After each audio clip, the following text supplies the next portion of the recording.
नमो अरिहन्ताणं नमो सिद्धाणं नमो आयरीयाणं नमो वज्रायाणं नमो लोये सौवसावूणं मोक्षमार्गस्य नेतारं वेत्तारं कर्मभूभृतां ज्ञातारं विश्वतत्त्वानां वंदे तत्गुणलब्धये। 1008 श्री मूलनायक आदिनाथ भगवान की जय। द्वासांग जिनवाणी माता की जय। आचार्य श्रेष्ठ आचार्य गुरुवर श्री 108 पूज्यपाद स्वामी महाराज की जय। आचार्य श्रेष्ठ आचार्य गुरुवर श्री 108 विद्यासागर जी महाराज की जय। जगत पूज्य निर्यापक श्रमण मुनि पुंगव श्री 108 सुधा सागर जी महाराज की जय। समस्त मुनि संघ की जय। आलोक मोदी स्वाध्याय सुधा यूट्यूब चैनल पर आप सभी दर्शकों का एक बार पुनः हार्दिक स्वागत, हार्दिक अभिनंदन। 6वें अध्याय का स्वाध्याय करते हुए आज हम 6वें अध्याय के अंतिम कक्षा के रूप में यहाँ पर उपस्थित हुए हैं, जिसमें हम सभी 8 कर्मों के आश्रव के कारणों को जानने का प्रयास कर रहे हैं। अभी तक ज्ञानावरण, दर्शनावरण, वेदनी, मोहिनी, आयु और नाम कर्म, इन 6 कर्मों पर हम सभी विस्तार से चर्चा कर चुके हैं। आज की कक्षा में हम 2 कर्म जो शेष रहे हैं, गोत्र कर्म और अंतराय कर्म, आज की कक्षा में हम उन 2 कर्मों पर विशेष चर्चा करेंगे। गोत्र कर्म के 2 भेद किए जाते हैं, उच्च गोत्र और नीच गोत्र। गोत्र कर्म कुल से संबंधित होता है। इस कर्म के उदय में या तो जीव ऐसे कुल में पैदा होता है जो लोकमान्य कुल होता है। हम ये नहीं कह सकते हैं कि ये उच्च गोत्र है या ये नीच गोत्र है, लेकिन लोक में या जिस संसार में हम रहते हैं, जिस समाज में हम रहते हैं, उस समाज में कुछ जातियों को निंदनीय दृष्टि से देखा जाता है और कुछ जातियों को उच्च दृष्टि से देखा जाता है। तो जो लोक निंद्य कुल हैं, यदि हम उन लोक निंद्य कुलों में उत्पन्न होते हैं, हमारा जन्म ऐसे माता पिता के गर्भ से होता है जहां जो लोक निंद्य कुल में उत्पन्न हुए थे, तो हमारा नीच गोत्र कहलाएगा। और यदि हम ऐसे माता पिता के यहाँ ऐसी संतान के रूप में उत्पन्न होते हैं जो उच्च कुलीन हैं, जिनकी लोक में प्रशंसा होती है, ऐसे यदि गोत्र में उत्पन्न होते हैं तो उसे हम उच्च गोत्र कहते हैं। तो नीच गोत्र और उच्च गोत्र कर्म के उदय के कारण से ही हम नीच कुल या उच्च कुल में उत्पन्न होते हैं। अब इनके कारण क्या होते हैं, किन कारणों से हमें उच्च गोत्र या नीच गोत्र का बंध होता है, वह हम आज इस कक्षा में पढ़ेंगे। आइए पेज नंबर 261, उत्थानिका 657, सूत्र नंबर 25। इदानीं नामाश्रव अविधान अनंतरम गोत्राश्रवे वक्तव्ये सति नीचैर गोत्रस्य आश्रव विधानार्थम इदम आह। इदानीं नाम आश्रव अविधान अनंतरम, इदानीं का मतलब होता है अब, नाम आश्रव अविधान अनंतरम, नाम कर्म के जो आश्रव थे उन आश्रव के कारणों को बताने के बाद। पूर्व कक्षा में हमने नाम कर्म पर विशेष चर्चा की थी। 2-3 कक्षाओं में शुभ नाम कर्म, अशुभ नाम कर्म के बारे में समझा, और जो एक विशेष पुण्य प्रकृति थी तीर्थंकर नाम कर्म प्रकृति, उस तीर्थंकर नाम कर्म प्रकृति की क्या विशेषताएं हैं, कौन से जीव उस तीर्थंकर प्रकृति का आश्रव करते हैं और जिनको इसका आश्रव होता है उनको कैसा फल प्राप्त होता है, इन सभी विशेषताओं पर हमने 2 दिन 2 कक्षाओं में इस पर विशेष चर्चा की थी। अब उस समस्त चर्चा के उपरांत गोत्र आश्रवे वक्तव्ये, अब कौन से कर्म का क्रम प्राप्त है, गोत्र कर्म के आश्रव। तो उस गोत्र कर्म के आश्रव के वक्तव्य होने पर नीचैर गोत्रस्य आश्रव विधानार्थम, उस गोत्र कर्म के 2 भेद, नीच गोत्र और उच्च गोत्र। तो नीच गोत्र कर्म के आश्रव के क्या कारण हैं उसको इधर पर अब बता रहे हैं। सूत्र नंबर 25 देखें। परात्म निंदा प्रशंसे, परात्म निंदा प्रशंसे स दशद गुणोच्छादनोद, स दशद गुणोच्छादनोद भावने च नीचैर गोत्रस्य। परात्म निंदा प्रशंसे स दसद गुणोच्छाद नोद भावने च नीचैर गोत्रस्य। परात्म निंदा प्रशंसे, यहां पर 4 शब्द हैं, पर, आत्म, निंदा, प्रशंसे। तो इनमें पर और आत्म, पर यानी दूसरा, आत्म यानी स्वयं, फिर निंदा और प्रशंसा, इनको क्रम से लगाना है। पर निंदा, आत्म प्रशंसा। यदि हम दूसरों की निंदा करते हैं और आत्म प्रशंसा अर्थात स्वयं की प्रशंसा करते हैं, दूसरों में बुराई खोजते हैं और दूसरों में बुराई खोज करके उसका प्रचार प्रसार करते हैं और स्वयं के गुणों का प्रचार प्रसार करते हैं, स्वयं की बुराइयों को छुपाने का प्रयास करते हैं, तो समझ लेना हम नीच गोत्र कर्म का आश्रय कर रहे हैं। अब ऐसे कर्म का आश्रय होगा कि जो हमने अपनी बुराई छिपाई थी, दूसरे की बुराई को उजागर किया था, दूसरे की बुराई बता करके उसकी निंदा की थी, उसको निंदनीय बताया था, तो अब ऐसे कर्म का आश्रय होगा कि हम जन्म से ही ऐसे कुल में उत्पन्न होंगे जिसकी पूरी समाज में निंदा होती होगी। तो इस प्रकार से ये कर्म का आश्रय होता है। तो पर निंदा अर्थात दूसरों की निंदा करना और आत्म प्रशंसा स्वयं की प्रशंसा करना। आगे क्या लिखा, स दसद, इसमें से सत असत, दा जो लिया है उस दा में से आ निकलेगा, सत असत गुण उच्छादन उद्भावन। सत गुण उच्छादन, असद गुण उद्भावन। सत, सत का मतलब होता है प्रशस्त या अच्छे अथवा मौजूद, जो हमारे गुण हैं अभी उन गुणों को तो उच्छादन, उनको तो ढक देना, और असद गुण उद्भावन, जो गुण हैं ही नहीं उनको प्रकट करना, अथवा सद गुण उच्छादन, गुणों को ढकना, और असद गुण, असद गुण का मतलब हो गया अवगुण, दोषों को उद्भावन यानी प्रकट करना। ये नीचे ही गोत्र से, ये नीच गोत्र कर्म के आश्रय के कारण है। अब ये जो सदगुण उच्छादन और असदगुण उद्भावन है, इसको भी हम दोनों में लगाएंगे। पर के साथ अलग प्रकार से लगेगा, आत्मा के साथ अलग प्रकार से लगेगा। पर आत्म, तो ये 2 शब्द दोनों में अलग अलग, जैसे पर निंदा, दूसरे की निंदा करना, आत्मा स्वयं की प्रशंसा करना।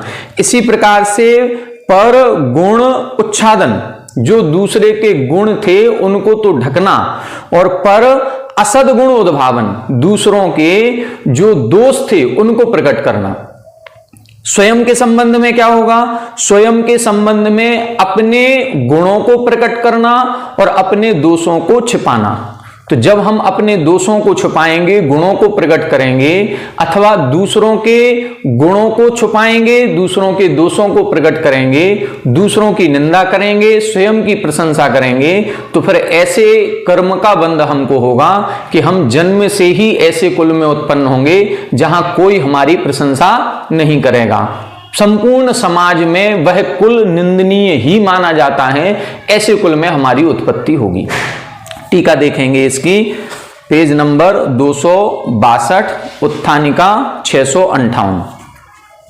तथ्यस्य वा अतथ्यस्य वा दोषस्य उद्भावनम प्रति इच्छा निंदा। निंदा की परिभाषा इधर बता रहे हैं। हम सभी कई बार ये प्रसंग करते हैं कि हमें दूसरों की निंदा नहीं करनी चाहिए, तो निंदा कहलाती क्या है, उस निंदा की परिभाषा इधर बता रहे हैं। इस परिभाषा को समझ जाएं कि निंदा कहते किसी हैं। तथ्यस्य वा अतथ्यस्य, तथ्य का मतलब सत्य और अतथ्य का मतलब झूठा, चाहे सच्चे हों चाहे झूठे हों। दोषस्य उद्भावनम प्रति इच्छा, जो दोष हैं उन दोषों को प्रकट करने की यदि इच्छा हो रही है तो वो निंदा है। देखो, इच्छा की बात कर रहे हैं, इच्छा भी हो रही है तो भी निंदा के अंतर्गत आ जाएगा। करना तो बहुत दूर की बात है। जो गुण, जो दोष हमारे अंदर हैं अथवा नहीं हैं, दोनों लिखें, तथ्यस्य वा अतथ्यस्य वा, मतलब ऐसा दोष जो किसी में है और एक ऐसा दोष जो उसमें है नहीं फिर भी हम लगा रहे हैं। एक व्यक्ति गुटखा खाता है, शराब पीता है, तो उसमें उस दोष को लगाना और उस दोष को प्रचार प्रसार करना वो भी निंदा के अंतर्गत आएगा। अब हम लोगों को ऐसा लगता है जब सामने वाला गुटखा खा रहा है, सामने वाला शराब पी रहा है, अब उसके बारे में यदि हमने कह दिया तो कौन सा गलत कह दिया, लेकिन फिर भी दूसरे के दोष थे, उन दोषों को यदि हमने कहने की इच्छा मात्र की है तो भी वो निंदा के अंतर्गत आएगा। कुछ ऐसे होते हैं कि जो व्यक्ति शराब नहीं पीता है, गुटखा नहीं खाता है, कोई बुराई उसके अंदर नहीं है, फिर भी हमने ईर्ष्या के कारण से उसको नीचा दिखाने के लिए, उसकी तरक्की ना हो जाए, उसका कोई अच्छा काम ना बन जाए, इसलिए उसके बारे में झूठा आरोप लगा करके उसको प्रचारित कर दिया, तो ये तो और बड़ी निंदा हो गई, महानिंदा। दोनों चीजें हो गई, तथ्यस्य अतथ्यस्य, जो दोष उसमें हैं उन दोषों को लगाना, और जो दोष नहीं है फिर भी उसमें लगाना, वो निंदा के अंतर्गत आएगा। हमने पूर्व में जब दर्शन मोहिनी कर्म के आश्रव के कारण पढ़े थे, तब अवर्णवाद एक शब्द आया था, वहां पर सारे पूज्य पुरुषों को लिया था, केवली, श्रुत, संग, धर्म, देव, यहां पर ये सभी आ जाएंगे। अब जो पूज्य पुरुष नहीं है, जिनके आदर सम्मान की बात नहीं है, सामान्य लोग हैं, यदि सामान्य लोगों में हम बुराई को खोजते हैं अथवा उनकी बुराई पता चल जाने पर उसको प्रचारित प्रसारित करते हैं, तो वो निंदा के अंतर्गत आएगा। गुण उद्भावन अभिप्रायः प्रशंसा, प्रशंसा कैसे कहते हैं, प्रशंसा की परिभाषा, गुण उद्भावन अभिप्रायः, गुणों को प्रकट करने की जो अभिप्राय इच्छा होती है उसको प्रशंसा कहते हैं। जब हम किसी के अंदर कोई बुराई खोजने का या बुराई को प्रकट करने का अभिप्राय मन में आता है, वो निंदा है, और यदि किसी की प्रशंसा करने का भाव आ रहा है, उसके गुण को प्रकट करने का भाव आ रहा है, तो वो प्रशंसा के अंतर्गत आएगा। यथासंख्यम अभिसंबंध, अब क्रम से संबंध करना है, पर निंदा आत्म प्रशंसा इति, दूसरे की तो हम निंदा कर रहे हैं और स्वयं की प्रशंसा कर रहे हैं, मतलब दूसरों में तो हम दोष खोज रहे हैं, दोष हैं तो भी उनको उजागर कर रहे हैं, दोष नहीं है तो भी उनको लगा करके उनका प्रचार प्रसार कर रहे हैं, तो ये नीच गोत्र कर्म के आश्रव का कारण बनेगा। और आत्म प्रशंसा इति, तो आत्मा की प्रशंसा करना, मतलब स्वयं की प्रशंसा में क्या होगा, स्वयं के गुणों को प्रकट करने का इच्छा होना, ये कहलाएगी आत्म प्रशंसा। तो दूसरे की निंदा और स्वयं की प्रशंसा। आगे क्या लिख रहे हैं, प्रतिबंधक हेतु सन्निधाने सति अनुद्भूत वृत्तिता अन आविर्भाव उच्छादनम, यहां बता रहे हैं प्रतिबंधक हेतु सन्निधाने सति, रोकने के कारण मौजूद हैं, और अनुद्भूत वृत्तिता, उसकी रोकने की जो प्रवृत्ति है, उस रोकने की प्रवृत्ति के द्वारा उसको प्रकट नहीं होने देना, ये उच्छादन कहलाता है। मतलब क्या हुआ, मतलब ये हुआ कि हमारी कोई प्रशंसा नहीं कर रहा था, लेकिन फिर भी हमने अपने गुणों को प्रकट कर लिया और अपने दोषों को ढक दिया। तो अपने दोषों को ढकना और दूसरों के गुणों को ढकना, यदि हम ढक रहे हैं तो ये उच्छादन कहलाएगा। प्रतिबंधक अभावे प्रकाश वृत्तिता उद्भावनम, और जो प्रतिबंधक रोके जाने वाले जो भी परिस्थितियां थी उनका अभाव हो जाने पर प्रकाश वृत्तिता, वो प्रकट हो जाना, उसका प्रकाश में आ जाना, सभी को पता चल जाना, इसको बोलते हैं उद्भावन। अत्रापि च यथाक्रमम अभिसंबंध, यहां पर भी क्रम से संबंध लगाना है। क्रम से कैसे, सद्गुण उच्छादनम असद्गुण उद्भावनम इति, सद्गुण उच्छादनम, मतलब जो अच्छे गुण हैं या मौजूद गुण हैं उनको तो उच्छादन अर्थात ढक दिया, और असद्गुण उद्भावन, जो बुरी आदतें थी, बुरे अवगुण थे, उन अवगुणों को प्रकट कर दिया। तो दूसरों के संबंध में लगाएंगे कैसे, दूसरों के तो गुणों को ढक दिया और बुराइयों को प्रकट कर दिया, और अपने दोषों को ढक लिया और गुणों को प्रकट करने की हैबिट होना, आदत होना, स्वभाव होना, ये सब नीच गोत्र कर्म के आश्रव का कारण है। तानी एतानी नीचे ही गोत्रस्य आश्रव कारणानि वेदितव्यानि, तानी एतानी, ये सभी मिलकर के नीच गोत्र कर्म के आश्रव के कारण जानने चाहिए। चार मुख्य रूप से कारण बताए हैं, एक दूसरे के संबंध में और एक स्वयं के संबंध में। दूसरों की निंदा करना, अपनी प्रशंसा करना, दूसरों के गुणों को ढकना, दोषों को प्रकट करना, अपने गुणों को प्रकट करना और दोषों को ढकना।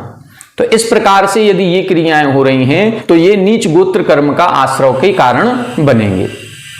एक बात अपन ध्यान रखें कि जो चीज ढकी जाती है वो वृद्धि को प्राप्त होती है। एक बार उदाहरण दिया गया था कि जैसे बीज होता है, उस बीज को हम मिट्टी के अंदर दबा देते हैं। जिस चीज को हमने मिट्टी के अंदर दबा दिया, जहां सूर्य की रोशनी नहीं पहुंच रही थी, तो भी वह मिट्टी को, जमीन को फाड़ करके वो बाहर निकल आता है।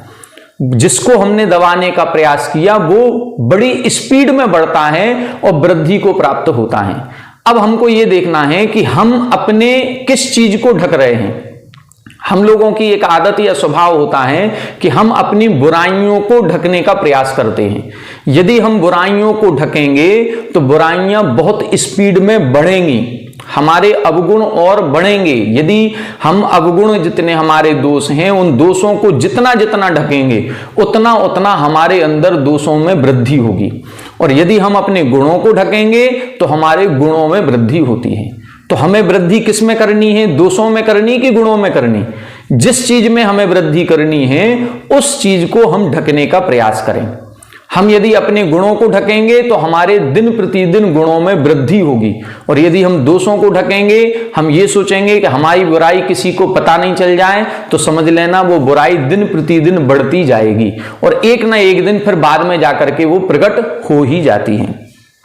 आगे देखें, अब उच्च गोत्र कर्म के आश्रव के कारण बता रहे हैं कि उच्च गोत्र कर्म किन कारणों से बनता है। अथ उच्चैर गोत्रस्य का आश्रव विधि इति यत्र उच्यते। उच्च गोत्र कर्म के आश्रव की विधि क्या है, अब ये यहां पर बता रहे हैं। तद विपर्ययो नीचैर वृत्यनुत्सेकौ चोत्तरस्य। तद विपर्ययो नीचैर वृत्यनुत्सेकौ चोत्तरस्य। यहां बता रहे हैं तद विपर्ययो, जो ऊपर सूत्र लिखा था उसका विपरीत करना है। अब बिल्कुल जस्ट अपोजिट कर देंगे। वहां पर लिखा था परनिंदा आत्म प्रशंसा, यहां पर अब उल्टा कर देंगे, पर प्रशंसा आत्मनिंदा। और क्या लिखा था? वहां पर दूसरों के गुणों को ढक रहे थे, अपने गुणों को प्रकट कर रहे थे। अब उल्टा करना है, दूसरों के गुणों को प्रकट करना है, अपने गुणों को ढकना है। अभी हम दूसरों के दोषों को प्रकट कर रहे थे, अपने दोषों को ढक रहे थे। अब यहां उल्टा करेंगे, अपने दोषों को प्रकट करें और दूसरों के दोषों को ढकेंगे, तो हमें उच्च गोत्र कर्म का बंध होगा। इनके साथ साथ एक और विशेष क्रिया लिखी, नीचे ही वृत्ति अनुसेकौ। नीचे ही वृत्ति, निम्न वृत्ति रखना। निम्न वृत्ति का मतलब नम्र वृत्ति। जो भी हमसे पूज्य पुरुष हैं, हमसे थोड़े भी श्रेष्ठ हैं, उनके प्रति आदर सम्मान का, विनम्रता का भाव होना चाहिए। और अनुसेक, अनुसेक का मतलब घमंड का अभाव होना चाहिए, मद का अभाव होना चाहिए। जो भी हमारे अंदर विशेषता है, जिस विशेषता में हम सर्वश्रेष्ठ हैं, उसमें घमंड आ सकता है कि हमसे बड़ा कोई नहीं, लेकिन उस विशेषता में ही हमको अपने आप को तुच्छ समझना है और घमंड का अभाव करना है। यदि हमारे मद का अभाव हो जाएगा तो हमारे फिर उच्च गोत्र कर्म का बंध होता है। देखें 660, तत् इति अनेन प्रत्यासत्तेः नीचै गोत्रस्य आश्रवः प्रति निर्दिश्यते। यहां बता रहे हैं जो सूत्र में तद विपर्ययो तत्शब्द लिखा है, उस तत्शब्द से क्या लेना है, तो तत्शब्द से नीचे ही गोत्रस्य आश्रव प्रति निर्दिश्यते, मतलब जो नीच गोत्र कर्म के आश्रव के कारण बताए थे उनके प्रति निर्देश किया गया है कि वो जो 4 कारण पीछे बताए थे उनका विपर्ययो, उनका विपरीत करना है। अन्येन प्रकारेण वृत्ति विपर्यय। विपर्यय किसे कहते हैं? अन्य प्रकार से वृत्ति करना। जैसी अभी हम कर रहे थे उससे अन्य प्रकार कर दें। अभी हम परनिंदा आत्म प्रशंसा कर रहे थे, अब अन्य प्रकार वृत्ति करेंगे तो पर प्रशंसा और आत्मनिंदा हो जाएगी। तस्य विपर्ययः तद विपर्ययः, उसका विपरीत करना वो तद विपर्यय कहलाता है। कहा पुनः असौ, ये क्या है, कैसे विपर्यय करेंगे, तो आत्मनिंदा, पर प्रशंसा, सद्गुण उद्भावनम, असद्गुण उच्छादनम च। देखो कितनी अच्छी लग रही है। आत्मनिंदा, अब स्वयं की निंदा करें, पर प्रशंसा, दूसरों की प्रशंसा करें। अब आत्मनिंदा कैसे होगी? जब हम स्वयं के गुणों को ढकेंगे और दोषों को प्रकट करेंगे, तब वो आत्मनिंदा कहलाएगी। और पर प्रशंसा कब होगी? जब दूसरों के गुणों को प्रकट करेंगे और दोषों को ढकेंगे। सद्गुण उद्भावनम असद्गुण उच्छादनम, इस प्रकार से लगाना है। गुणोत्कृष्टेषु विनयेन अवनति नीचे ही वृत्ति। नीचे ही वृत्ति का मतलब क्या है? नीच वृत्ति नहीं है कि नीच कुल का आचरण करना, नहीं। नीचे ही वृत्ति का मतलब है गुणोत्कृष्टेषु, जो हमसे गुणों में उत्कृष्ट हैं, श्रेष्ठ हैं। विनयेन अवनति, विनय पूर्वक उनके सामने झुकना, विनय पूर्वक उनके पैर छूना, उनका आशीर्वाद लेना, उनका आदर सम्मान करना, ये कहलाती है नीच वृत्ति अर्थात निम्न वृत्ति, विनम्र आचरण। विज्ञानादिभिः उत्कृष्टस्य अपि सतः तत्कृत मद विरह अनहंकारता अनुत्सेकः। विज्ञानादिभिः उत्कृष्टस्य अपि, विज्ञान अर्थात ज्ञान आदि में उत्कृष्टस्य अपि, उत्कृष्ट होने पर भी, श्रेष्ठ होने पर भी, तत्कृत मद विरह, उस श्रेष्ठता के होने पर भी उससे उत्पन्न जो घमंड है, उस घमंड से रहित होना, अनहंकारता, अहंकार का अभाव होना ही अनुस्सेकः, अनुस्सेक कहलाता है। घमंड के 8 भेद आचार्य समंतभद्र स्वामी जी ने बताए हैं। ज्ञानम, पूजाम, कुलम, जातिम, बल, मृद्धिम, तपो, वपुः। अब हम इन 8 प्रकार से श्रेष्ठ हो सकते हैं। ये 8 क्वालिटी हमारे अंदर हो सकती हैं। या तो हम ज्ञान में श्रेष्ठ हैं, या हम रूप सौंदर्य में बहुत अच्छे लगते हैं, या हमारे पास धन पैसा ज्यादा है, या हमारा यश मान सम्मान प्रतिष्ठा ज्यादा है, या हम अच्छे उच्च कुल में हैं, या उच्च जाति में हैं, या अन्य प्रकार से शक्ति आदि में हम श्रेष्ठ हैं, तप आदि हम श्रेष्ठ करते हैं। तो इन जितने भी 8 प्रकार की विशेषताएं हैं, इन 8 प्रकार की विशेषताओं में कोई एक या 8, ये सारी होने पर निश्चित रूप से जब कोई हमारी प्रशंसा करेगा तो एक घमंड का भाव आएगा। जब हम दूसरों की प्रशंसा करेंगे या कोई हमारी प्रशंसा करेगा तो उसके अंदर घमंड का भाव आएगा कि हमसे बड़ा कोई नहीं। लेकिन उस समय अपने उस घमंड का अभाव करना, ये अनुस्सेक कहलाता है। और वह जो परिणाम हमारा बनेगा वह हमारे उच्च गोत्र कर्म में आश्रव का कारण बनेगा। तानी एतानी उत्तरस्य उच्चैः गोत्रस्य आश्रव कारणानि भवन्ति। तानी एतानी, ये सभी मिलकर के उच्च गोत्र कर्म के आश्रव का कारण बनता है।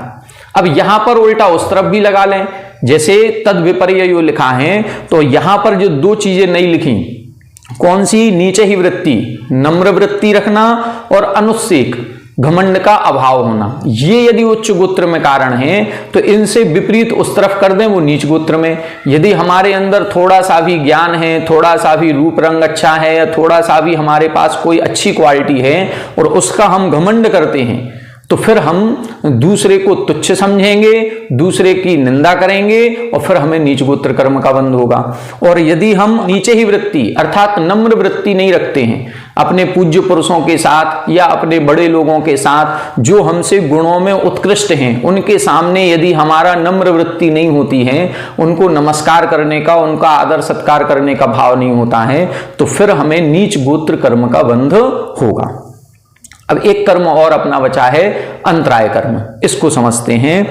अथ गोत्र अनंतरम उद्दिष्टस्य अंतरायस्य का आश्रव इति उच्यते। अब उद्देश्य प्राप्त है, कौन सा? गोत्र कर्म के बाद जो अंतिम कर्म है अंतराय कर्म, उस अंतराय कर्म का आश्रव किस कारण से होता है वो बताइए। विघ्न करण मंत्रायस्य, विघ्न करण मंत्रायस्य, यहां बता रहे हैं अंतरायस्य विघ्न करणम। विघ्न करणम अर्थात दूसरे की किसी भी क्रिया में यदि हम बाधा डालते हैं तो वो बाधा डालने से अंतराय कर्म का बंध होता है। अंतराय कर्म करता क्या है? अंतराय कर्म हमें बाधा उत्पन्न कराता है। ये 5 प्रकार से होता है। 662 नंबर देखें। दानादीनी उक्तानी, दान, लाभ, भोगोपभोग, वीर्याणि च इत्यत्र। हमने जब दूसरा अध्याय पढ़ा था तो दूसरे अध्याय में जहां पर भावों की चर्चा की गई थी, वहां छायोपशमिक भाव और छायक भाव के अंतर्गत दान, लाभ, भोग, उपभोग और वीर्य, ऐसे ये 5 अंतराय कर्म के भेद किए गए थे। तो दानादीनी उक्तानी, इनका व्याख्यान हम पूर्व में कर चुके हैं। अब यहां बता रहे हैं तेसाम विहननम विघ्नः, उनका बाधा डालना इन पांचों क्रियाओं में, दान में, लाभ में, भोग में, उपभोग में और वीर्य शक्ति में, इनमें यदि हम बाधा डालते हैं तो हमें अंतराय कर्म का बंध होगा। और जब अंतराय कर्म का जो हमने बंध किया है, जब इसका उदय हमको मिलेगा, जब इसका हमें फल मिलेगा, तो यही 5 क्रियाओं में हमारे बाधा उत्पन्न होगी। यदि आज हम किसी को दान देने से रोक रहे हैं तो कल ऐसा होगा कि हमारी दान देने की इच्छा होगी, फिर भी हम नहीं दे पाएंगे। जैसे आज कई लोग ऐसा कहते हैं कि हमारी दान देने की खूब इच्छा होती है, लेकिन हमारी परिस्थिति नहीं है, हम दे नहीं पा रहे हैं। तो ये किस कारण से है? ये इसी कारण से है कि कभी ना कभी हमने किसी ना किसी को दान देने से रोका होगा। तो वो उसको रोका होगा तो हमने ऐसा पाप कर्म का बंध किया कि उस पाप कर्म के बंध के कारण से, उस दानांतराय कर्म के कारण से आज हमारे अंदर, हमारे पास धन संपत्ति होते हुए भी दान देने का मन नहीं होता है, या हमारा दान देने का मन है तो हमारे पास धन संपत्ति आदि नहीं है। तो ये जो परिस्थिति प्रतिकूल बन रही है, ये प्रतिकूल केवल दानांतराय कर्म के उदय के कारण से बन रही है। भावना तो हो रही है देने की, लेकिन वो परिस्थिति नहीं है कि हमारे पास कोई धन संपत्ति हो। इसी प्रकार से लाभ, भोग, उपभोग और वीर्य में लगाना चाहिए। आज कई जगह ऐसी स्थिति बन गई है, आहार दान करने की कई लोगों की इच्छा होती है। कुछ साधु हमारे इतने श्रेष्ठ साधु हैं, जैसे आचार्य विद्यासागर जी, पूज्य सुधा सागर जी, या अन्य कई सारे संघ के साधु ऐसे हैं कि जो 2 साधुओं का चतुर्मास होता है और 2 साधुओं के लिए 50-50, 100-100 चौके लगते हैं। लेकिन कुछ व्यवस्थापक ऐसे होते हैं जो व्यवस्था की दृष्टि से डिसाइड कर देते हैं कि नहीं, 2 साधु हैं तो 4 चौके पर्याप्त हैं, 4 ही लगेंगे, इसके अलावा सबको मना कर देते हैं, नहीं अभी कोई नहीं लगाएगा। जब इन 4 लोगों के यहाँ हो जाएंगे तो 4 दिन बाद फिर अगले 2 लोग लगा लेंगे, फिर अगले 2 लोग लगा लेंगे। ये जो व्यवस्थापकों ने बाधा डाली है, किसी के आहार दान करने के भाव हो रहे थे, चौका लगाने के भाव हो रहे थे, लेकिन व्यवस्थापकों ने एक ऐसी व्यवस्था बना दी जिससे वो चौका नहीं लगा पा रहे हैं। अब इससे क्या होगा? उन व्यवस्थापकों को अंतराय कर्म का बंध होगा, क्योंकि उनके भाव हो रहे थे फिर भी इन्होंने नहीं लगाने दिया। और जिनके भाव हो रहे थे वो नहीं लगा पाए। वो किस कारण से नहीं लगा पाए? उन्होंने भी किसी को रोका होगा, इसलिए उनके अंतराय कर्म का उदय है। जिनके चौका नहीं लगा पा रहे हैं उनके उदय हैं, और जो लगाने नहीं दे रहे हैं उनके उस अंतराय कर्म का बंध हो रहा है। हम क्यों रोकें किसी को? 4 की जगह 40 लगते हैं तो लगेंगे। अब जिसके उस दानांतराय कर्म का उदय होगा उसके यहां चौका लगाने के बाद भी आहार नहीं होंगे, और जिसके यहां दानांतराय कर्म का क्षयोपशम होगा उसके यहां वो चाहे पहले दिन में आहार हो जाए चाहे दूसरे दिन आहार हो जाए, तो उसके पुण्य की बात है, उसके दानांतराय कर्म के क्षयोपशम की बात है। तो किसी का पुण्य कर्म पाप कर्म उसके साथ है, हम उसके बीच में विघ्न बाधा नहीं उत्पन्न करना चाहिए। इसी तरह से लाभ में, भोग में, उपभोग में कई बार होता है कि महाराज श्री आहार के लिए निकले और महाराज श्री निकलने के बाद उनको विधि नहीं मिली, कहीं भी विधि नहीं मिली, तो उनके लाभांतराय कर्म का उदय है। 10 चौके लग रहे थे, लेकिन 10 चौके में उन्होंने जो नियम लेकर के निकले थे, कहीं उनके वो नियम की पूर्ति नहीं हुई और उन्होंने आज आहार नहीं किया। तो उनके आहार लेने की इच्छा थी, लेकिन फिर भी उस आहार का लाभ नहीं हुआ। ये लाभांतराय कर्म का उदय उनके है। और हम सभी दान देने की इच्छा कर रहे थे लेकिन फिर भी नहीं दे पाए, तो हमारे दानांतराय कर्म का उदय है। मान लो महाराज को विधि मिल गई, हमारे चौके में पहुंच गए, आहार प्रारंभ हो गया। अब हमने जो आहार दान उनके हाथ में रखा है, उनके करपात्र में जो ग्रास रखा, उस ग्रास में कोई अंतराय आ गया। अब वो ग्रास आने के बाद भी नहीं ले पा रहे हैं, तो ये उनके भोगांतराय कर्म का उदय आ गया। अब लाभांतराय का नहीं है, क्योंकि लाभ तो उनके हो गया, वो जो ग्रास का लाभ होना चाहिए वो लाभ उनके हो गया, उनके अंजुलि में पहुंच गया, लेकिन लाभ होने के बाद भी उसका भोग नहीं कर पा रहे हैं। क्यों नहीं कर पा रहे हैं? क्योंकि उसमें बाल आ गया या चींटी आ गई या कोई जीव जंतु आ गया। तो ये उनके फिर भोगांतराय कर्म का उदय कहलाएगा। और हमारे भोगांतराय कर्म का बंध हमने देख करके शोध करके नहीं दिया और सामने वाले को हमने दिया और वह उसका भोग नहीं कर पाया। किस कारण से? हमारे कारण से। तो जिसके कारण से अंतराय हुआ है उसको भोगांतराय कर्म का बंध होगा और जो नहीं भोग कर पाया उसके भोगांतराय कर्म का उदय होगा। इस प्रकार से इसको लगाना चाहिए।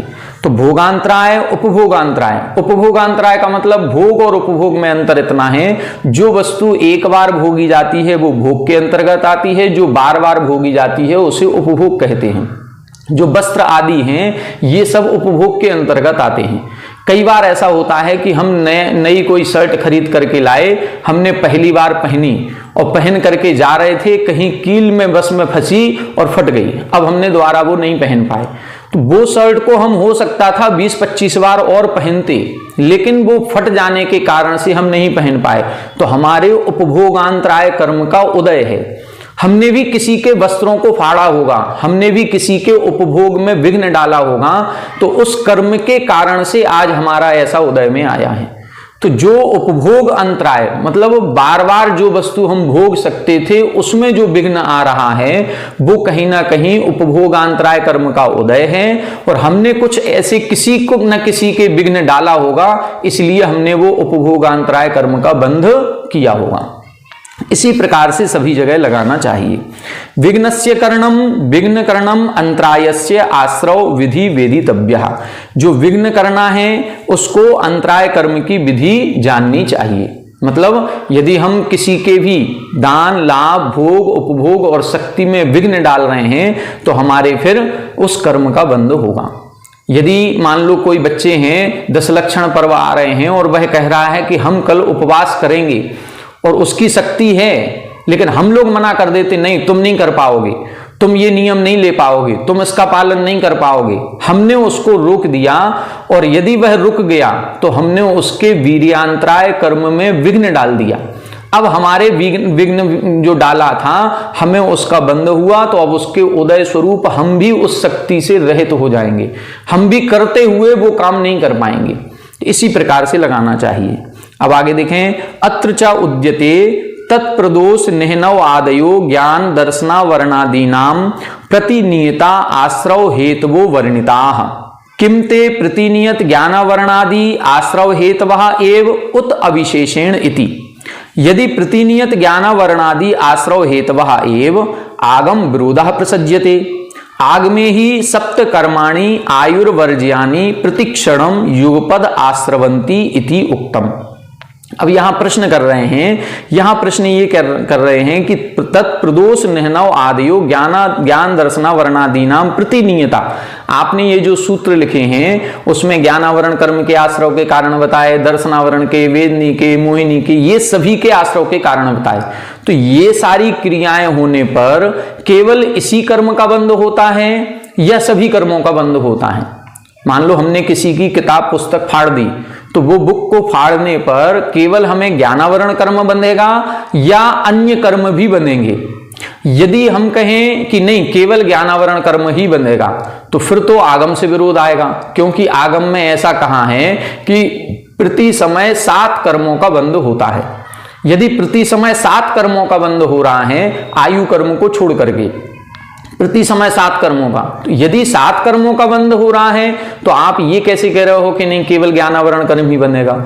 और यदि आप ये कहते हो कि नहीं 7 कर्मों का बंध होगा, यदि हमने किसी की किताब फाड़ी है और उस समय हमें 7 कर्मों का बंध हो रहा है, तो फिर आपने ये अलग अलग कारण क्यों लिखे? फिर इतने अलग अलग कारण बनाने का, इतने सूत्र बनाने का क्या प्रयोजन है? जब किताब के फाड़ने पर वेदनी कर्म भी बन रहा है, अंतराय कर्म भी बन रहा है, ज्ञानावरण भी बन रहा है, तो फिर आपने केवल ज्ञानावरण में इसको क्यों लिखा? फिर जितने कारण थे उन सभी कारणों को, जो शुरू के 7-8 सूत्र बताए थे, जो सामान्य से आश्रव के कारण थे, उन्हीं का वर्णन करते। फिर ये अलग अलग एक एक सूत्र बना करके आपने इतना विस्तार क्यों किया? प्रश्न समझ में आ गया होगा। यदि किसी एक क्रिया से एक ही कर्म का बंध होता है तो आगम से विरोध है, और यदि 7 कर्मों का बंध होता है तो इतने सूत्र आपको बनाने की क्या आवश्यकता थी? अब इधर दे रहे हैं, इसका उत्तर देखें। तद विरोधा स्यात्, इसमें विरोध आ जाएगा। अथ अविशेषेण आश्रव हेतुवो विशेष निर्देशो न युक्त इति। क्या बता रहे हैं कि यदि उसी कर्म का बंध होता है तो सप्त कर्माणि आयुर्वर्ज्यानि प्रतिक्षणम युगपद आश्रवंती, फिर तो आयु कर्म को छोड़ करके 7 कर्म प्रति समय बनते हैं, तो आगम से विरोध आ जाएगा। और यदि अविशेषेण, यदि सामान्य से आपने वर्णन किया है तो विशेष निर्देशो न युक्तः, फिर ये विशेष निर्देश आपने किया है ये युक्त नहीं है। अत्रुच्यते, अब इसका उत्तर दे रहे हैं, यद्यपि तत्प्रदोषादि विहि ज्ञानावरणादीनाम सर्वासाम कर्म प्रकृतीनाम प्रदेश बंध नियमो नास्ति, तथापि अनुभाग नियम हेतुत्वेन तत्प्रदोष निहनवादयो विभाज्यन्ते। यहां बता रहे हैं कि जो प्रदोष आदि की हमने जो विशेष क्रियाएं बताई हैं, उन क्रियाओं से प्रकृति और प्रदेश बंध तो सामान्य से सभी का होगा। 7 कर्म एक साथ बंधते हैं तो उसमें प्रकृति और प्रदेश बंध, वह प्रकृति बंधेगी और उस प्रकृति के लिए कुछ ना कुछ परमाणुओं का ग्रहण भी होगा। मान लो हमने कोई किसी की किताब फाड़ी है तो 7 कर्मों के योग्य पुद्गल वर्गणाओं का ग्रहण हम करेंगे, 7 कर्म बनेंगे, लेकिन उन 7 कर्मों में जो स्थिति और अनुभाग बंध होगा वह ज्ञानावरण में सर्वाधिक होगा। ज्ञानावरण कर्म, क्योंकि पुस्तक फाड़ी है तो वह ज्ञानावरण कर्म की कारण की प्रकृति हो गई। अब वह क्रिया करने से ज्ञानावरण कर्म में स्थिति ज्यादा पड़ेगी, ज्ञानावरण कर्म में अनुभाग ज्यादा पड़ेगा, बाकी शेष 6 कर्मों में कम पड़ेगा। 6 कर्म बंधेंगे लेकिन उनकी केवल प्रकृति प्रदेश होगा, उसमें कोई विशेष स्थिति अनुभाग नहीं होगा। यदि हम अंतराय कर्म की कोई बाधा डालते हैं तो अंतराय कर्म में विशेष अनुभाग स्थिति पड़ेगी, शेष कर्मों में नहीं पड़ेगी। इस प्रकार से जानना चाहिए। तो 7 कर्मों का प्रति समय बंध होता भी है और ये अलग अलग कारण जो बताए गए हैं उन कारणों से स्थिति और अनुभाग में विशेषता पाई जाती है, प्रकृति और प्रदेश में कोई विशेषता नहीं बनती है। तो प्रकृति प्रदेश की अपेक्षा से 7 कर्म प्रति समय हमारे बंध रहे हैं। इस प्रकार से आज की कक्षा में हमने इस 6वें अध्याय को पूर्ण किया। इस 6वें अध्याय में हमने 8 कर्मों के आश्रव के कारणों को समझा। अब यहां से 7वां अध्याय प्रारंभ होगा और इस 7वें अध्याय में चूंकि ये मोक्ष मार्ग का प्रकरण है और मोक्ष मार्ग की ही चर्चा पहले सूत्र से इन्होंने प्रारंभ की थी, सम्यक दर्शन ज्ञान चारित्राणि मोक्ष मार्ग। तो यहां पर अब जो कर्मों का आश्रव 2 प्रकार का बताया है, शुभ आश्रव और अशुभ आश्रव। तो चूंकि अशुभ आश्रव मोक्ष मार्ग में कार्यकारी नहीं है, अशुभ आश्रव से तो संसार ही बढ़ेगा, शुभ आश्रव से ही मोक्ष मार्ग बनेगा। इसलिए अब 7वें अध्याय में शुभ आश्रव की बात करेंगे कि ऐसे कर्मों का आश्रव कैसे होता है, ऐसी वो कौन सी क्रियाएं हैं जिनसे शुभ कर्मों का बंध होता है और हम मोक्ष मार्ग की ओर बढ़ते हैं।